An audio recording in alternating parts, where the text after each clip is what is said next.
Bom dia, boa tarde e boa noite, caros ouvintes. Sejam bem-vindos a mais um episódio do StatCast. O seu, o nosso podcast sobre estatística, ciência de dados e inteligência artificial. Meu nome é Richard. Eu sou Túlio. Meu nome é Fábio. O convidado de hoje é Denilson, mestrando em Biometria e Estatística Aplicada pela Universidade Federal Rural de Pernambuco, graduado em Estatística pela UEPB e construiu uma trajetória sólida unindo pesquisa científica, aplicações práticas e inovação tecnológica. Durante a graduação, foi bolsista de iniciação científica, atuando em estudos relevantes com desertos alimentares urbanos em Campina Grande e análise espacial e variáveis climáticas no Cariri paraibano. Então, seja muito bem-vindo, Denilson. Olá, pessoal. Boa tarde. Prazer enorme estar aqui hoje com vocês, participando do podcast. Então, Fala. antes de Acho qualquer que título, Denilson, quem é você e como a estatística entrou na sua vida? antes de qualquer coisa, eu me considero uma pessoa muito curiosa, né? Sempre fui, sempre tive essa vontade de entender o porquê das coisas, né? E não só olhar para o resultado em si, mas tentar enxergar o que está por trás, sabe? Antes de entrar na graduação, né, eu já tinha uma curiosidade ali muito grande, de entender como as coisas funcionavam, principalmente quando envolvia números. Mas não só em fazer conta, e sim interpretar, tentar enxergar algum sentido, né, naquilo. Na escola eu sempre me interessava por matemática, mas não era só pela parte de resolver exercício, digamos assim. Eu gostava quando aparecia algum problema que fazia a gente pensar mais, analisar, comparar, né? Meio que buscar um padrão ali. E, ao mesmo tempo, eu também sempre tive interesse em entender questões do dia a dia, tipo desigualdade, acesso a serviços, essas coisas que a gente vê, né, em si, na realidade. Só que naquele momento eu ainda não sabia exatamente que existia uma área, né, que juntava essas duas coisas, número e interpretação da realidade. Foi aí que eu conheci a estatística, né? E o que me chamou a atenção foi justamente isso, a possibilidade de usar dados para entender o mundo ao seu redor. Então, a escolha pela graduação em estatística veio muito dessa curiosidade mesmo, de querer ir além do cálculo em si e entender como os dados podem contar histórias, né? Digamos assim, revelar padrões e ajudar na tomada de decisão. Foi muito mais uma escolha guiada pela vontade, né, de entender essas questões, por já ter tudo planejado e tudo mais, e ao longo do curso isso só foi se confirmando cada vez mais. Pô, legal, legal. Gostaria de aproveitar a oportunidade também, né? E que você detalhasse um pouco mais assim nessa dimensão do porquê a estatística, né? E o que de fato te atraiu. Você falou que tem esse olhar um pouco curioso, mas há algo além dessa curiosidade que te fez buscar a estatística, né? Sim, o porquê de ser a estatística. Escolhi, né, como tinha dito anteriormente, a estatística muito por essa mistura, né? Curiosidade com identificação desde antes da graduação, né? O que me atraiu é que eu já gostava, né, de lidar com números, mas não só no sentido, como eu tinha dito, de fazer conta, eu gostava mesmo de entender como aquilo representava, de tentar gerar algum significado ali. E quando eu conheci melhor a área, né, o que me chamou mais a atenção ali, o que me atraiu foi justamente isso, que ela vai além, né, e ela permite analisar, interpretar, transformar dados em informações. E isso, para mim, fez muito sentido. Outra coisa que me atraiu muito foi a versatilidade. Eu percebi que a estatística podia ser aplicada em várias áreas: saúde, economia, meio ambiente, questões sociais, praticamente tudo, né? Hoje em dia envolve dados. Então não era uma área limitada, pelo contrário, né? Ela abria muitas Uhum. possibilidades. E também teve um ponto importante que foi entender o impacto que isso pode ter quando você trabalha com dados, né, no dia a dia. Consegue evidenciar problemas reais, como desigualdade, acesso a serviços, né? Então, por fim, eu escolhi estatística basicamente porque foi que vi que era uma área, né, que unia lógica, análise e aplicação na prática, né? Não era só teoria. Era uma forma de entender melhor o mundo e, de certa forma, contribuir para ele. Excelente. Denilson, como foi seu período de graduação durante o curso na UEPB em estatística? A minha graduação na UEPB foi um período de muito aprendizado e também de adaptação no começo, né? Foi desafiador, porque estatística, né, tem uma base teórica muito forte, exige basicamente raciocínio, mas com o tempo, né, eu fui me encontrando dentro do curso, né, principalmente quando eu comecei a ter, né, contato com essa parte mais aplicada. Um momento ali decisivo para mim também foi a iniciação científica. Foi ali que eu comecei a trabalhar com dados reais, né, e entender de fato como a estatística conecta com problemas do mundo real. E a partir disso, a graduação passou a fazer muito mais sentido para mim e foi onde realmente eu tive certeza que era a área que eu queria seguir. Teve algum momento, Denilson, que você ficou ali indeciso durante a graduação? Tipo, ah, vou desistir. Acho que todo mundo passa por esse momento, né? Eu diria que foi um único momento ali, né? Tive assim esse sentimento assim de querer desistir e tudo mais, mas foi mais pelo momento ali, sabe? Não foi algo que ficou ali, digamos assim, na minha cabeça, martelando. Só foi pelo momento também, questões de saúde, mas graças a Deus passou e continuei seguindo tranquilo no curso. Show de bola. Aproveitando aí, né, esse gancho, gostaria de saber, né, quando foi que você decidiu permanecer na carreira acadêmica e seguir no mestrado? Essa decisão, né, foi acontecendo ao longo do tempo, né? Não foi algo repentino, digamos assim. Uhum. Durante a graduação, principalmente, né, na iniciação científica, ali eu comecei, né, a ter contato mais direto com a pesquisa e com a análise de dados reais. E esse foi despertando, né, em mim uma vontade de ir mais fundo, de não parar só na graduação. E sentia que ainda tinha muita coisa a aprender, a explorar dentro da estatística, principalmente na parte aplicada e na pesquisa, né? Então, o mestrado acabou surgindo como um caminho meio que natural ali, né? E para continuar esse processo de aprofundamento, e além disso, também pesou muito o interesse em continuar trabalhando com problemas, né? Dados, mas agora com mais maturidade técnica e teórica também. Então, foi uma decisão construída, eu digo que aos poucos, a Uhum. partir de experiências com pesquisas e de vontade de seguir evoluindo na área também. Show de bola, né? Como você mesmo pontuou, você iniciou cedo na pesquisa, né? Vamos continuar aí e entender o início dessa trajetória. Como foi você entrar no PIBIC, Denilson? Entrar no PIBIC, né, para mim, foi uma experiência muito marcante. Para mim, porque foi a primeira vez que eu tive contato, né, mais direto com, digamos assim, uma pesquisa, né, extensa assim, com prazos e tudo mais. No início foi um pouco desafiador, né, não vou mentir, porque muda bastante a forma de estudar. Você deixa só de resolver, digamos assim, exercícios e passa a lidar com problemas mais abertos, né, com dados reais que exigem mais interpretação e responsabilidade. E ao mesmo tempo foi muito enriquecedor, porque foi ali que comecei a entender como a estatística funcionava, né, na prática.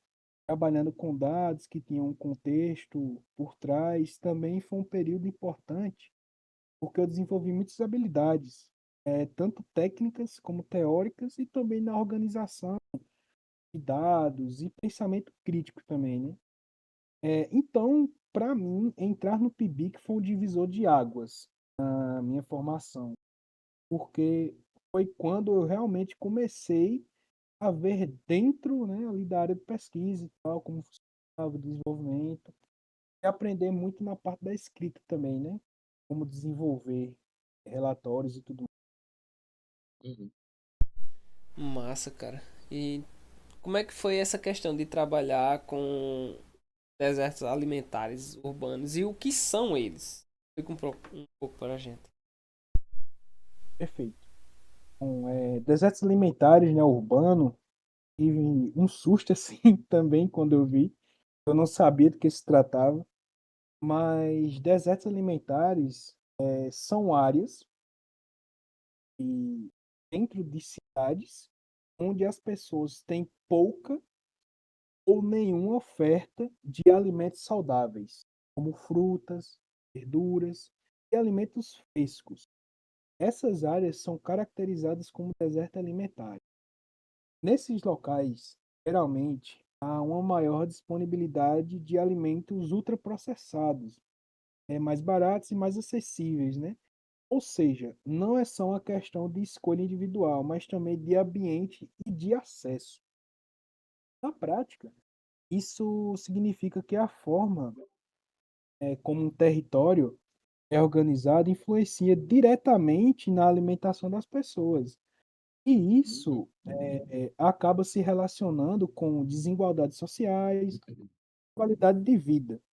Então, esse conceito, né, ajuda a entender como o ambiente urbano também impacta, como é que eu posso dizer, ali na saúde e no bem-estar da população ali daquela área, né? Então, desertos alimentares, resumindo, é isso. São áreas que a população não tem um acesso, entre aspas, digamos assim, fácil a alimentos saudáveis. Excelente, excelente, ótima explicação. Para que a gente também entenda um pouco mais como é que funciona essa dinâmica, né, de mão na massa, digamos assim, você consegue falar um pouco de qual foi o seu papel nesse projeto? Claro. No projeto, o meu papel foi principalmente na parte de organização e análise dos dados, né? A gente trabalhava com informações do Google mesmo, Maps, tração, né? O bairro, cidade de Campina Grande. E essas informações, né, com as localizações dos estabelecimentos, características de áreas urbanas e tudo mais. Então, eu ajudava ali desde o tratamento, limpeza dos dados, até mesmo a produções dos resultados, né? Também participei bastante na construções, como eu tinha dito, né, dos indicadores ali, dos mapas. Foi criado um índice de deserto alimentar para a cidade de Campina Grande, baseado em estudos feitos anteriormente, né? E também minha atuação foi mais voltada para transformar os dados realmente em informação, né? O que aqueles dados dizem sobre aquela situação, através de análise estatística e visualizações, né, para entender melhor o problema. Então, minha atuação dentro do projeto foi desde ali da montagem, né, da base de dados até a produção dos resultados e interpretações. Tive desde o Uhum. começo para E sobre a análise climática no Cariri paraibano, como foi sua experiência? a análise climática do Cariri Paraibano foi um estudo muito interessante, porque a gente trabalhou com dados de precipitação e temperatura ao longo do tempo, né, olhando tanto o comportamento histórico quanto possíveis tendências, né? O principal objetivo desse estudo era entender como essas variáveis estavam se comportando na região, né? E se existem padrões espaciais nessas mudanças. E que a gente, né, observou foi que não era algo uniforme. Havia muitas variações dependendo da área analisada. Em algumas regiões, por exemplo, foi possível identificar tendências de redução na chuva e aumento de temperatura, o que é bastante relevante, porque o Cariri e soja é uma região naturalmente mais vulnerável, né, à seca. Então, esse estudo ajudou a mostrar como análise espacial é importante, porque quando você olha os dados apenas de forma geral, você perde muitos detalhes, né? E quando você mapeia ali, você consegue observar essa distribuição no território. Massa, cara. Já pegando esse gancho da análise espacial, o que é que você tirou para você mesmo e aprendeu com essa experiência sobre a análise espacial? Com a análise espacial, o principal aprendizado, eu diria que foi entender como a localização muda completamente a forma que você interpreta seus dados. Vamos lá. Quando você trabalha só com números gerais, você perde muita informação importante, né? Já que quando você incorpora a dimensão espacial, você começa a enxergar padrões que antes não eram tão evidentes, né? Como concentração de fenômenos em determinadas regiões, ou desigualdades no território. Outra coisa que eu aprendi é que o mapa, muitas vezes, fala por si só. Ele ajuda a visualizar o problema de uma forma muito mais clara, intuitiva e que também facilita bastante a interpretação e a comunicação com os resultados, né? E também entendi que é muito importante, né, essa integração de diferentes tipos de análise, porque a parte espacial sozinha não resolve tudo, né? Mas quando combina estatística tradicional e ela traz uma visão muito mais complexa do problema que está sendo ali estudado. Show de bola, show de bola. Para que a gente possa encerrar esse bloco sobre essa dimensão de PIBIC, né, e análises, você conseguiria nos falar um pouco aí sobre essas experiências, né, tanto dos desertos alimentares quanto da análise climática, o que mudaram, né, a sua visão estatística? Poderia dizer que sim, né? Mudaram bastante, porque no começo da graduação eu ainda via a estatística como uma forma, né, de, como é que eu posso dizer, mais técnica, né? Muito ligada à Uhum. forma, mas com essas experiências, principalmente, né, na iniciação científica, e nos projetos mais aplicados, eu comecei a enxergar que a área da área de outra forma, né? Comecei a ver isso. E passei também a entender que a estatística é uma ferramenta para interpretar a realidade. Quando você trabalha com dados reais, você percebe que não só os números existem, texto ali por trás, existem pessoas, situações, problemas sociais, também ambientais. Então isso mudou completamente minha visão, né? Eu passei a estudar com essas variáveis, assim, eu comecei a ver estatística muito mais como uma forma de entender e também de apoiar o mundo. E não ver apenas como uma disciplina, digamos assim. E hoje eu enxergo a área muito mais conectada com a sociedade. Agora, pessoal, vamos dar início ao bloco 3, experiência acadêmica e mercado. Você transitou entre o ensino e mercado. Pegando essa ideia, então como é que foi na parte acadêmica ser monitor, Denilson? E muitos alunos têm essa curiosidade, vontade, mas tem aquele receio de tentar. Então fala um pouco pra gente como foi a experiência pra ver se a gente tira um pouco desse medo. Perfeito. Ser monitor da disciplina de análise multivariado 2, né, foi uma experiência bem marcante para mim, principalmente porque me colocou em um papel diferente, né? Não só de aprender, mas de ajudar outras pessoas, né, a entender o conteúdo que por si só já é mais complexo, né? No começo foi desafiador, porque quando você está estudando sozinho, digamos assim, você entende meio que ali do seu jeito, né? Mas quando você precisa explicar para outra pessoa, você tem que organizar melhor o pensamento, né? E simplificar, encontrar outras formas de explicar o mesmo conteúdo.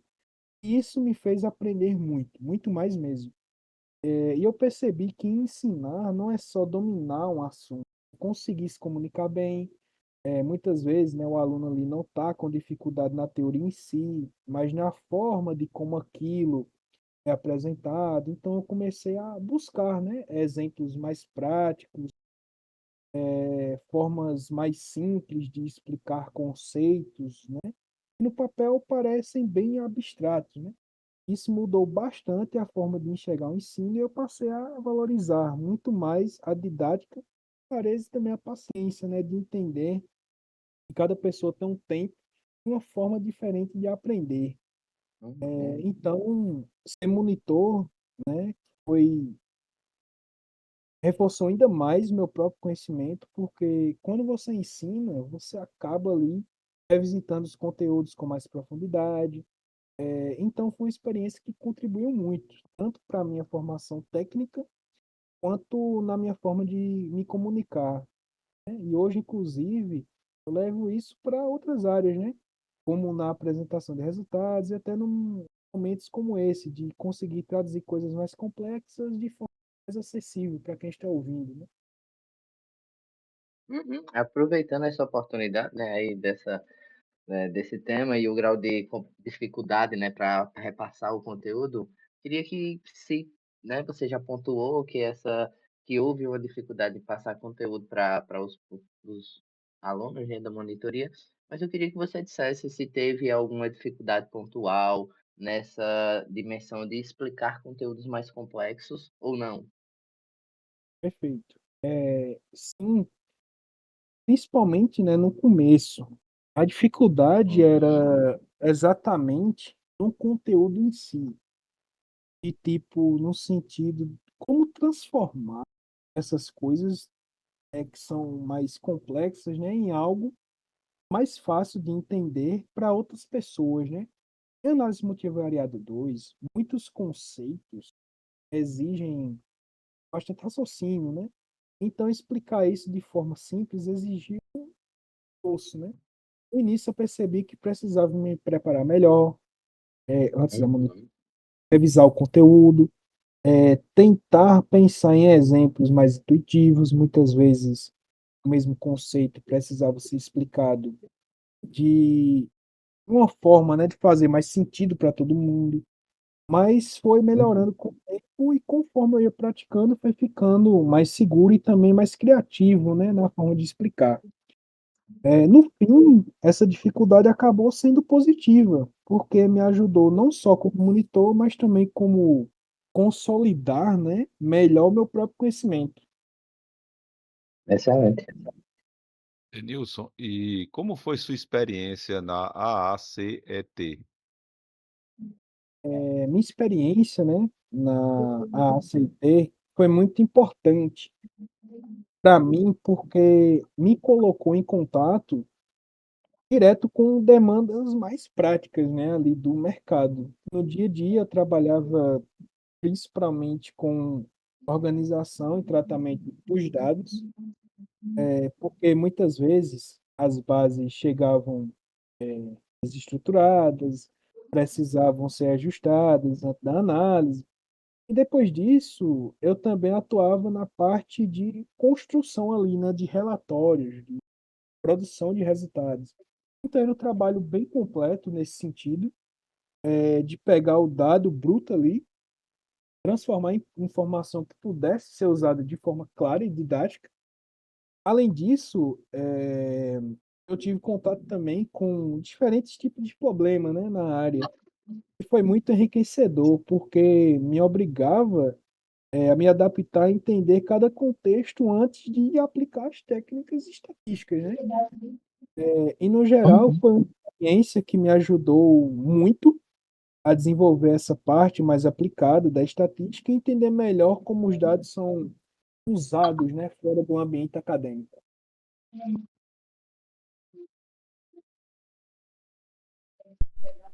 Então, Denilson, como era a rotina com os dados lá? Tipo, como é que trabalhava com dava tanto de...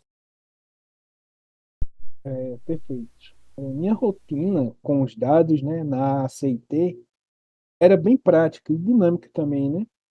Normalmente eu começava pela etapa, primeiramente, de entender o que se tratava, a base de dados que chegava para mim, porque muitas vezes ela vinha desorganizada, com informações faltando, em formatos diferentes.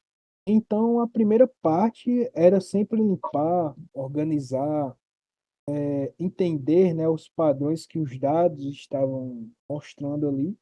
Depois disso, eu partia para a análise em si, né? Dependendo do objetivo do projeto, às vezes era algo mais descritivo, outras vezes envolvia análises mais específicas, sempre buscando entender, né, a demanda que tinha sido colocada. E em seguida, eu trabalhava na construção dos relatórios, visualização. Era importante transformar aquela análise em algo claro e fácil de entender, né, para quem ia usar essa informação. Então, no geral, minha rotina girava em torno desse fluxo, né? Entender o dado, preparar a análise, e comunicar o resultado. Uma experiência que foi muito importante para consolidar essa parte mais aplicada da estatística no meu dia a dia. Show de bola. É, seguindo nessa mesma linha, né? O que mais te surpreendeu assim no mercado?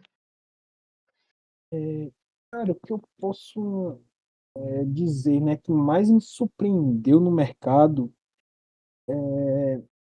foi perceber o quanto o trabalho com dados, né, é na prática mais sobre resolver problemas do que se aplicar É, métodos sofisticados, né? Digamos assim, na universidade, muitas vezes, a gente foca bastante em técnicas, modelos, em detalhes uhum, teóricos, mas no mercado, o mais importante é entender bem o problema e conseguir entregar uma solução clara e útil. Outra coisa que me chamou a atenção foi a atenção à qualidade dos dados, né? Nem sempre eles chegam organizados, já estruturados, né? Então, uma parte grande do trabalho é justamente preparar esses dados para análise. E também me surpreendi, né, na importância que a comunicação tem, cara. Não basta fazer análise, você precisa conseguir explicar com clareza e de forma simples, porque nem sempre quem vai usar a informação é da área, sabe? Então, no uhum. geral, o que mais me marcou, né, foi essa diferença entre o foco acadêmico mais técnico e o foco do mercado, que é mais voltado à solução e clareza e aplicabilidade, né, para o cliente ali que esteja necessitando de trabalho. Show. Denilson, o que a universidade não te ensina ou não te ensinou sobre dados reais? Digamos assim, né, na graduação, minha graduação na UEPB, tive o prazer, né, de ter excelentes professores, desde a área teórica, assim, também de aplicabilidade, né? Então, meio que eu tive ali contato com tudo durante a graduação, né? Mas se eu fosse falar diretamente assim, né? Principalmente, às vezes você trabalhar em algum projeto da disciplina e tudo mais, você pega um dado pronto ali, né? Baixa informação do IBGE, do DataSUS, o exemplo. A diferença que eu diria era basicamente essa mesmo, de quando você pega uma base de dados ali, né? A real é mais bagunçada, né? Digamos assim, tem um trabalho todo por trás para organizar antes de ser utilizado. Tendo em vista isso, Denilson, qual foi a habilidade que você mais desenvolveu? A habilidade que eu desenvolvi, né, ao longo dessa trajetória Eu diria que foi uma combinação de técnicas e também de comunicação, né? Na parte técnica, eu evolui bastante. Organização dos dados, desde o tratamento até a aplicação, métodos estatísticos, né, mais adequados para cada tipo de problema. Também tive um crescimento importante na programação, principalmente em R e na linguagem Python também, o que me ajudou muito a automatizar processo e lidar melhor com os dados, né? Mas além disso, uma habilidade que eu considero muito importante é o pensamento crítico. Hoje eu tenho muito mais cuidado em entender o contexto dos dados e não aceitar resultados de forma automática, sempre tentando interpretar aquilo que realmente significa, né? E também a comunicação, que foi algo que evoluiu bastante, com as experiências da monitoria, consultoria, aplicações, e também aprender a explicar algo técnico de forma mais simples, né? Faz muita diferença. Então, no geral, eu diria que foi um desenvolvimento bem completo, técnico, analítico e também de comunicação, né? As habilidades. A gente vai começar agora o bloco 4 sobre a consultoria estatística. Então, a gente sabe que você presta consultoria, né? Isso, e aproveitando a oportunidade, né, já para fazer a primeira pergunta do bloco, eu tive a oportunidade de conhecer a professora Ângela, que é responsável pelo projeto que Denilson participou, e ela, né, rasgou de elogios, assim, as consultorias que Denilson fez lá para o pessoal do departamento. Eu queria que você, né, dissesse um pouco de como começou essa sua esse serviço, né? Porque é um serviço as consultorias, né? Como deu início. Perfeito. Minhas consultorias estatísticas, né, digamos assim, começaram de forma bem natural. Não foi algo, digamos assim, planejado, né, desde o início. Tudo começou ainda na graduação, quando algumas pessoas próximas a mim ali, colegas de curso, amigos de outras áreas, né, começaram a me procurar com dúvidas, principalmente relacionadas a trabalho acadêmico, ajudas com metodologia, interpretação de resultados. No começo era mais uma ajuda, né, informal, digamos assim, algo informal. Mas com o tempo, isso começou a crescer, né? As pessoas iam indicando umas para as outras, né? E eu fui percebendo ali que existia uma demanda real por esse tipo de apoio, né? Principalmente porque muita gente tem dificuldade nessa parte, né? Mais quantitativa. A partir daí eu comecei a encarar isso de forma mais estruturada, né? Passei a organizar melhor os atendimentos, então entender melhor o problema que cada pessoa tinha ali, propor soluções claras e didáticas também ali para quem estava me procurando, e também me preocupar, né, mais com a parte de explicar, não só de entregar o resultado. Isso foi muito importante, porque cada consultoria era um desafio diferente, né? Às vezes era na área Uhum. de saúde, na área de educação, meio ambiente. Então, eu precisava me adaptar, entender o contexto, né? Aplicar a estatística de forma adequada e correta para cada situação ali. Então, no fim, as consultorias surgiram dessa combinação, né? De prática, indicação e também de demanda, e acabaram se tornando uma forma muito rica de aplicar o que eu aprendi e, ao mesmo tempo, continuar aprendendo com problemas diferentes, né? De diversas áreas. Denilson, atualmente, quais tipos de clientes você atende? Os tipos de cliente, né, que eu costumo atender são bem variados, mas a maior parte está ligada ao meio acadêmico, sabe? Recebo muitas demandas de movimento do científico, até mesmo trabalhos, né, eventos, coisas nesse sentido, e que precisam de apoio principalmente na parte de análise de dados, né, escolha de métodos, interpretações dos resultados.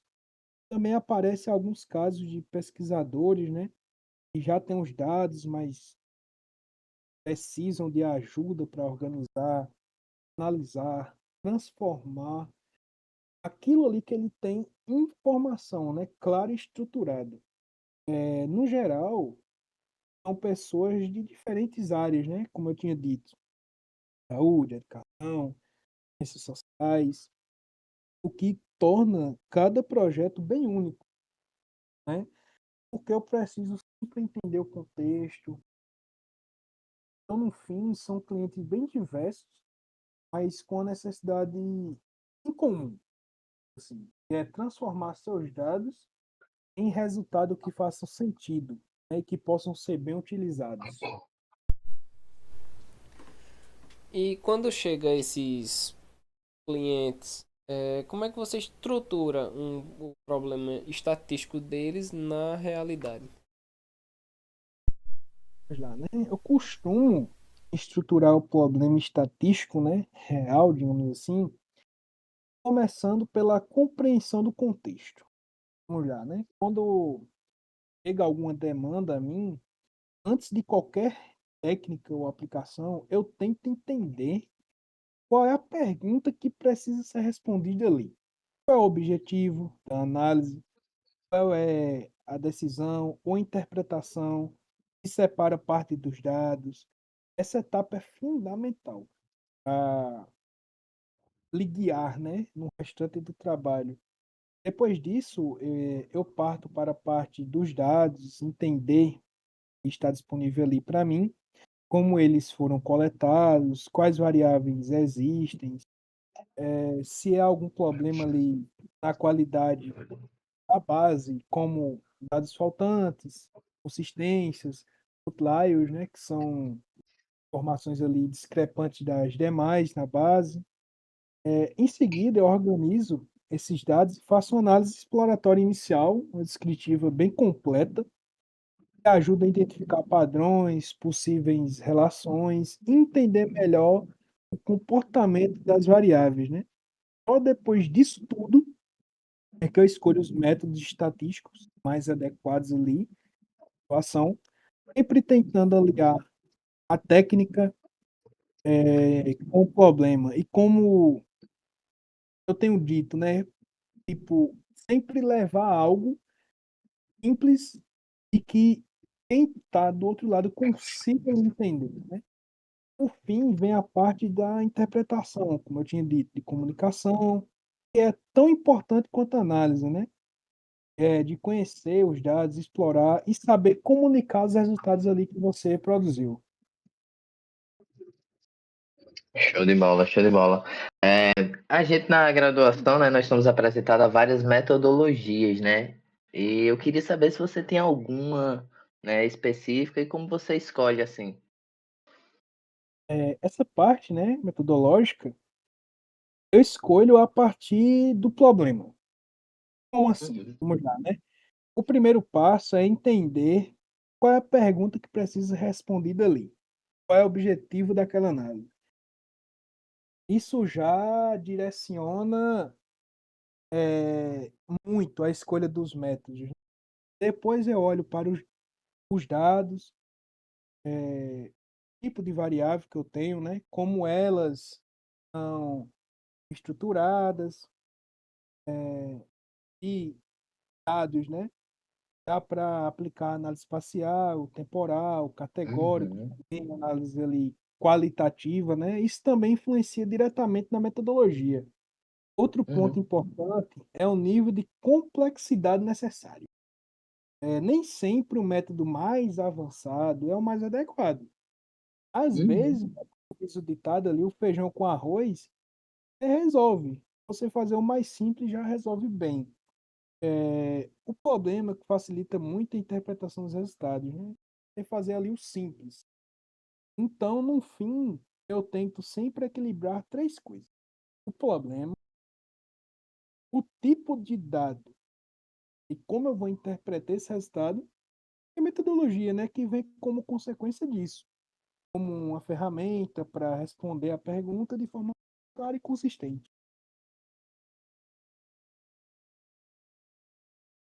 Enilson, qual técnica você mais usa hoje em dia? A técnica que eu mais uso hoje em dia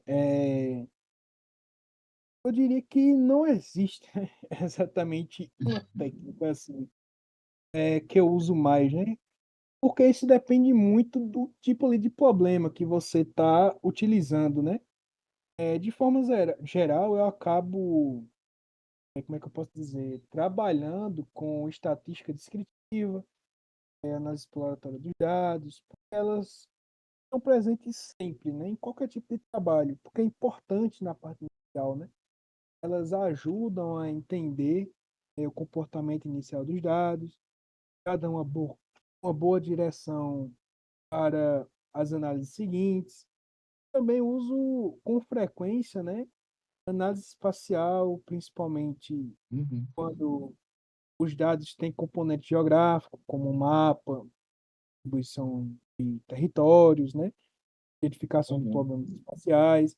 Em alguns casos, dependendo do objetivo, também aparecem métodos mais específicos, né, como uma clusterização, né, análises mais voltada para padrões, dados temporais. Então, no geral, eu diria que é uma técnica, não é uma técnica única, né, que eu utilizo, mas sim um conjunto de abordagens que eu vou aplicando conforme cada problema que aparece. Denilson, teve algum projeto mais marcante, caso você possa falar, obviamente? Sim, para mim, um dos projetos que mais me marcaram, né, teve muitos, assim, mas um que mais me tocou, digamos assim, e também foi um dos meus principais trabalhos, eu acredito, foi o dos desertos alimentares, porque foi um projeto que, para mim, foi uma das primeiras vezes que eu consegui ver claramente o impacto da estatística, digamos assim, uma questão social real, né? A gente não estava lidando só com números, mas com algo que envolve acesso à alimentação, igualdade, qualidade de vida. Para mim é muito importante.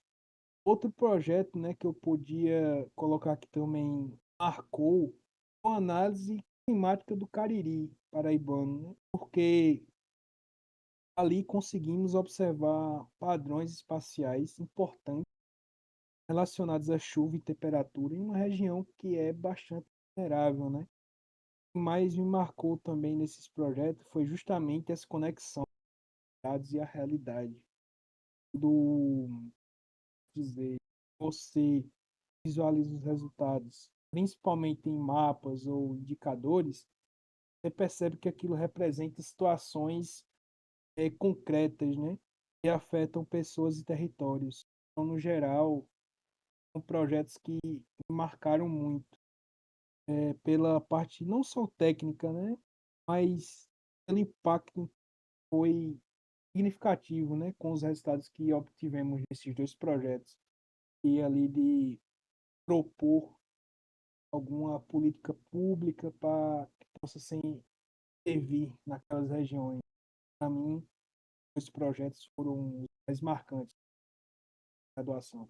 Show de bola, show de bola.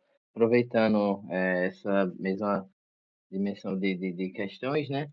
Eu queria saber se em algum desses projetos, né, teve algum desafio assim muito difícil de resolver que você ficou, sabe? Sim, é um desafio grande nesses dois projetos, né, que eu citei, de desertos alimentares e análise climática do Cariri paraibano, foi a questão espacial, porque foi o primeiro contato que eu tive assim com esse tipo de abordagem, né? Uhum, Porque na análise espacial você tem que juntar sua base de dados ao arquivo shape, que a gente chama assim, que é basicamente um mapa ali da nossa área de estudo, né? uhum, Juntar essas duas, o shape com nossa base de dados. Mas para mim, para eu não conhecia ali no momento, né? Tive que aprender. Eu sou Ricardo, abraço inclusive para ele, me ajudou muito também essa parte de aprender como funcionava o espacial, como construir de forma organizada e correta a ação da base de dados. Então, a dificuldade eu diria que foi essa, assim, sabe, de Uhum. resolver na questão de entender mesmo como funcionava, como montar a base de dados para esses problemas espacial. Denilson, para o público que está nos ouvindo, qual o impacto da estatística na tomada de decisão, na sua visão? Na minha visão, o impacto, né, da estatística na tomada de decisão é muito grande, porque ela traz uma base, né, mais objetiva para escolhas que muitas vezes antes eram feitas, digamos assim, com intuição, né, ou experiência em alguma área, digamos assim. Mas quando você usa dados e métodos estatísticos, você consegue reduzir incertezas, né? Identificar padrões e entender melhor o que está acontecendo em cada contexto. Então, isso ajuda muito na hora de planejar ações mais eficientes.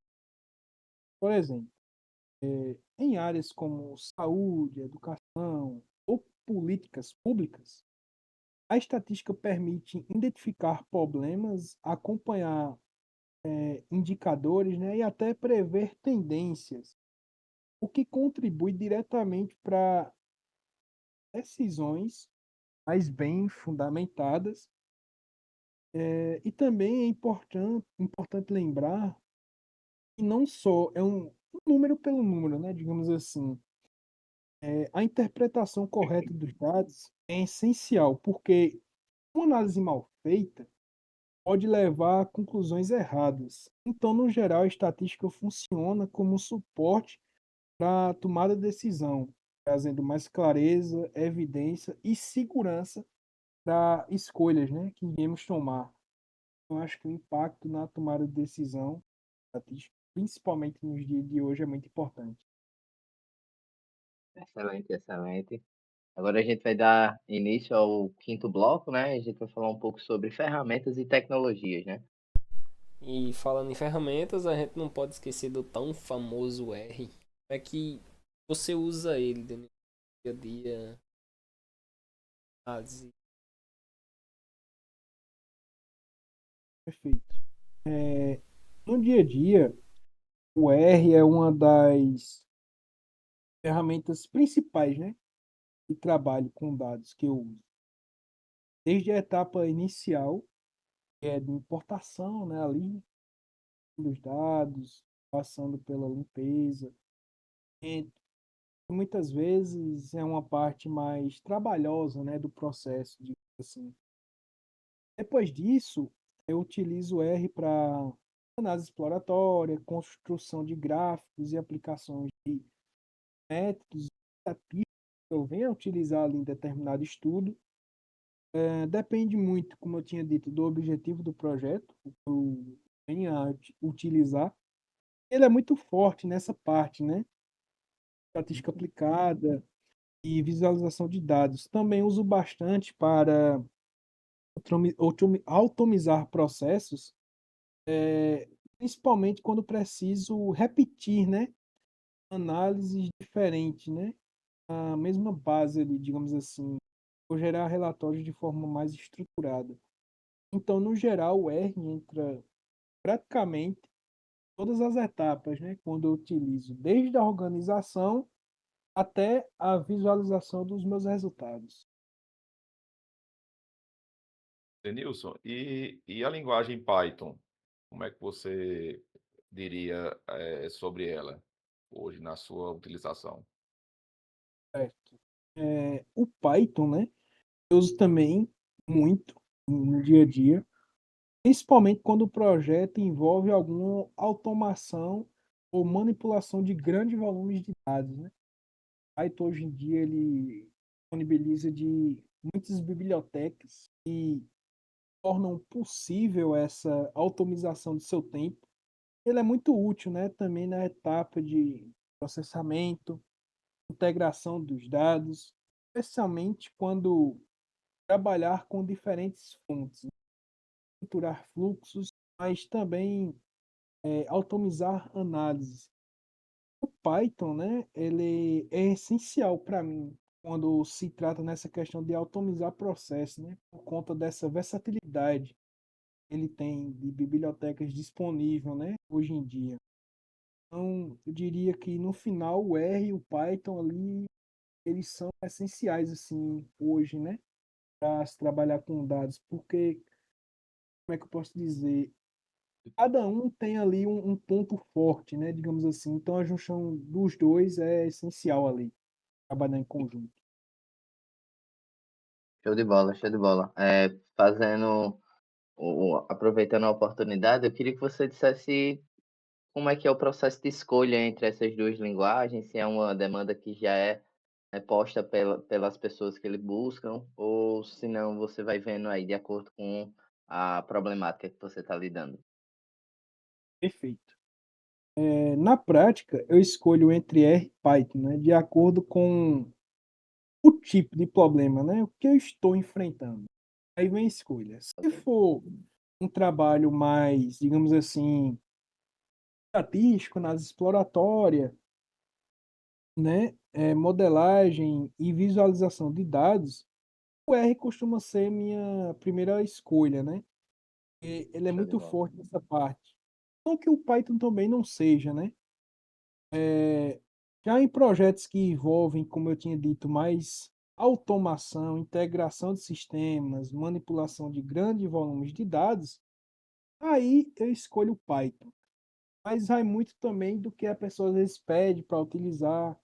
Ó, quero que você produza tal resultado, mas com a linguagem Python. Quero que você Show. faça tal coisa, mas com a linguagem R. Então vai muito também da pessoa, sabe, que pede ali a demanda. Agora, falando em linguagens, como é que o QGIS entra nas análises? O QGIS entra principalmente na parte de análise espacial, visualizações de dados geográficos. Quando eu trabalho com dados que têm localização, né, ele ajuda muito a organizar a informação. Além disso, ele também ajuda bastante na comunicação de dados, porque os mapas facilitam muito essa interpretação. O QGIS ele é um software que permite você fazer aquele perfumaria, digamos assim, do gráfico, né? Ele mais charmoso, mais bonito. Fora isso, ele consegue recortar colunas que talvez não sejam necessárias na análise espacial. Como assim? Quando você pega um arquivo shape, tem com várias informações, áreas por quilômetro quadrado, contagem ali de pixel da região, entre outros. Dentro dessas variáveis, tem umas que você não precisa de fato para se trabalhar com análise espacial, né? Vamos dizer que você esteja trabalhando como o Brasil como um todo. São mais de 5 mil municípios. Você, às vezes, tem coluna no Shape, que é o ID do município, né? E o nome do município. Você utilizando um ou Uhum. outro, vai sempre direto para um. Então, você pode eliminar uma coluna dessa. O que deixa seu arquivo shape mais leve e mais fácil de se trabalhar, entendeu? Então, o QGIS é muito prático nessas situações.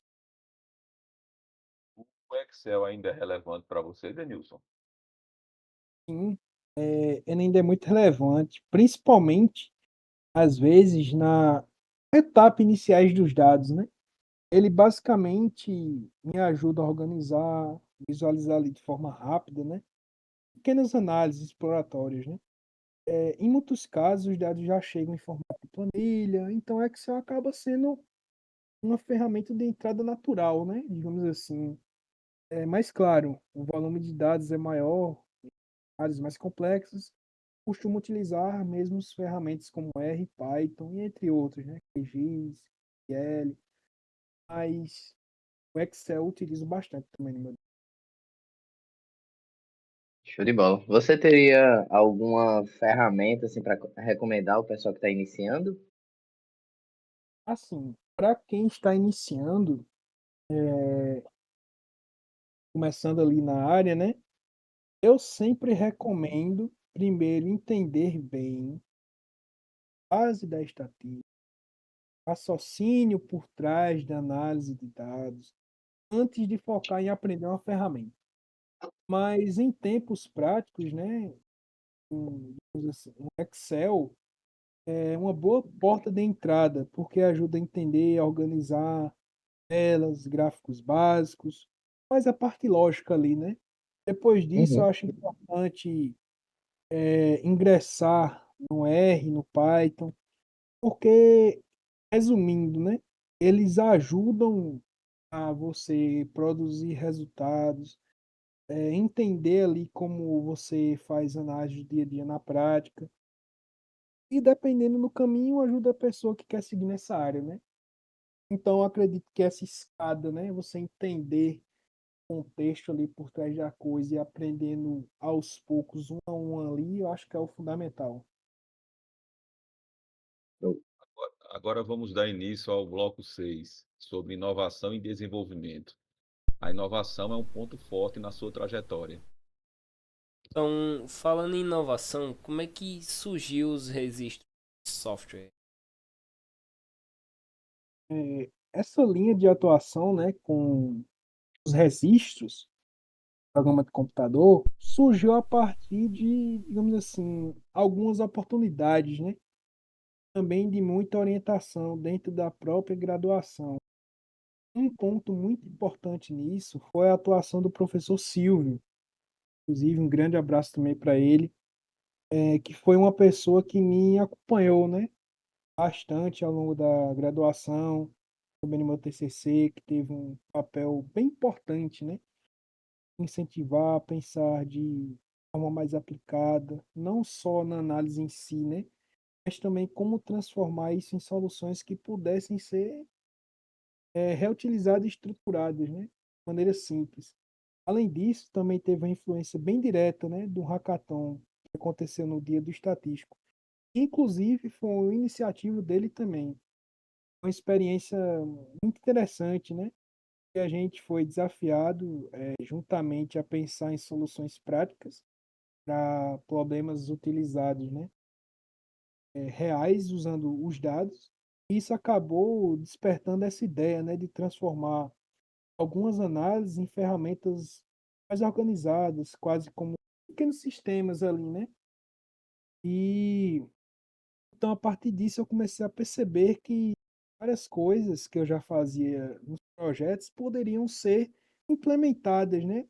Ou estruturadas de maneira melhor, em vez de ficar repetindo o processo e tudo mais. E a ideia passou a ser desenvolver scripts e programas que facilitem esse fluxo de trabalho. Inclusive, né, o primeiro que a gente desenvolveu foi em parceria também, juntamente com o Richard, né, que está presente hoje aqui, e foi intitulado como Painel de Saúde Dash. E com o tempo, nessas soluções foram sendo aplicadas, né, em diferentes projetos, em parceria, e naturalmente acabou sendo registrados também, né? E, como eu tinha dito, eu diria que surgiu de uma combinação, né? E a orientação do professor Silvio e também a experiência do dia do estatístico, né, do hackathon que foi organizado por ele, né, e a necessidade real, né, dos projetos de tornar a análise de dados de forma mais eficiente e replicável, né? Realmente, tem grande importância mesmo. Eu espero que, inclusive, haja mais eventos como aquele. E aproveitando, né, você poderia falar um pouco sobre as soluções que foram desenvolvidas junto com esses registros? Claro, essas soluções, né, que desenvolvendo em parceria acabam se concentrando principalmente em três grandes áreas, né? Saúde, análise espacial e também análise de sentimento, né? Processamento natural da linguagem. Na área da saúde, eu trabalho muito com organização, análise de dados relacionada a indicadores de mortalidade, causa de óbitos, né? E outros dados epidemiológicos, né? Soluções que ajudam principalmente a estruturar esses dados, né? Gerar indicadores e facilitar essa visualização e padrões, né, ao longo do tempo entre regiões. Nesse caso, as soluções, né, envolvem desde o processamento, texto ali, né, no caso da análise de sentimentos, até a classificação, sentimento ali, se ele é positivo, neutro, negativo, tentando entender perspectivas, né, e também opiniões. Então, no geral, são diferentes soluções, né, que foram desenvolvidas, mas todas conectadas pelo mesmo objetivo, é transformar dados, sejam eles numéricos, espaciais, textuais, em forma útil para análise e tomada de decisão. Denilson, qual a importância de programar para um estatístico? Eu diria que a importância de programar hoje, né, é uma habilidade essencial para um estatístico, porque na prática você raramente vai lidar com dados pequenos. A programação ele permite automizar esses processos, né, lidar com grandes volumes de dados e tornar a análise mais eficiente, né? Além disso, ela dá autonomia em vez de depender só de ferramentas prontas, né? O estatístico consegue criar suas próprias rotinas, adaptar métodos e resolver problemas de formas mais personalizadas, né? Então, eu diria que programar amplia muito a capacidade de atuação de um estatístico, né? Tornando, né, o trabalho mais eficiente, flexível e profissional também. Vendo isso, Danilson, você acha que a área da estatística ela tá caminhando mais para a tecnologia? Sim, vejo cada vez mais essa tendência, né, da estatística, principalmente hoje em dia, está se aproximando ali muito da tecnologia, principalmente por causa, né, do volume de dados que a gente tem atualmente, as ferramentas que são necessárias, né, para trabalhar com eles. Antigamente, muita coisa era manual, né? E hoje, Uhum. praticamente tudo envolve programação, automação, banco de dados, ferramentas que possam resolver problemas, tecnologias do dia a dia. Então, enxergo a área caminhando para um perfil mais híbrido, né? Estatístico e também entende de programação, de dados e de ferramentas tecnológicas. Por fim, né, eu digo que a tecnologia não substitui estatística. Ela amplia o que a gente pode conseguir com ela, né? Conseguir mais coisas. Vamos dar início agora ao bloco 7, futuro e visão. Vamos olhar para frente. Isso, e pegando esse gancho, a gente sabe que hoje em dia, né, tem digamos, entre aspas, uma misturada grande com cientista de dados, estatístico, né? E eu queria saber, assim, sua opinião de como você vê a estatística hoje. Como eu vejo a estatística hoje, né? Que eu enxergo como um papel muito importante na sociedade atual, como algo cada vez mais central, né? Estratégico. A gente vive, assim, posso falar, em um mundo em que praticamente tudo gera dados, né? Tudo, tudo. Saúde, Verdade. educação, economia, mobilidade, redes sociais. Então, a sociedade está constantemente produzindo informações, né? E estatística entra justamente como a área que ajuda a organizar, interpretar e dar sentido, né? Esse grande volume de dados. Em estatística, esses dados seriam números soltos, né? Ela permite transformar isso em fatos úteis, que pode ser usado para entender reais e apoiar decisões mais consistentes, né? No geral, eu vejo a estatística como uma ponte, né, entre os dados e a realidade. Ela ajuda a transformar Excelente. informações em conhecimento e principalmente tem base para tomar a decisão na sociedade atual, né, que a gente vive. Denilson, e quais são os seus objetivos futuros? Meus próximos passos, né, digamos assim, objetivos na carreira estão muito ligados a continuar aprofundando minha ação, alinhando meu impacto na área dos dados. No curto prazo, né, eu quero concluir bem o dado, consolidando experiência em análise de dados espaciais, né, e também outras áreas que eu já venho trabalhando, né, como saúde e dados socioeconômicos. A partir disso, eu tenho interesse em seguir na pesquisa, talvez avançando já, se Deus quiser, quando terminar o mestrado, para um doutorado, porque eu gosto muito, né, dessa parte de investigação, de construir conhecimento, explorar problemas mais complexos, digamos assim, e ao mesmo tempo eu também quero, como é que eu posso dizer, construir, continuar fortalecendo a parte aplicada, desenvolvendo soluções, trabalhando com dados, com textos reais, sejam em projetos de pesquisa, consultoria ou parcerias, né? Outro objetivo importante para mim é continuar melhorando a forma como eu me comunico, a estatística, seja talvez em sala de aula, em projetos ou até mesmo em divulgação científica, né? Eu acho fundamental conseguir traduzir bem os dados para diferentes públicos. Para mim é essencial.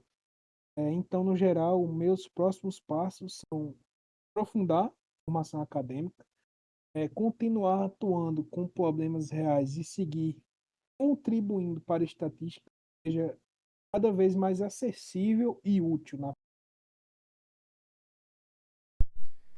Massa demais, cara. E é uma pergunta que a gente sempre faz aqui.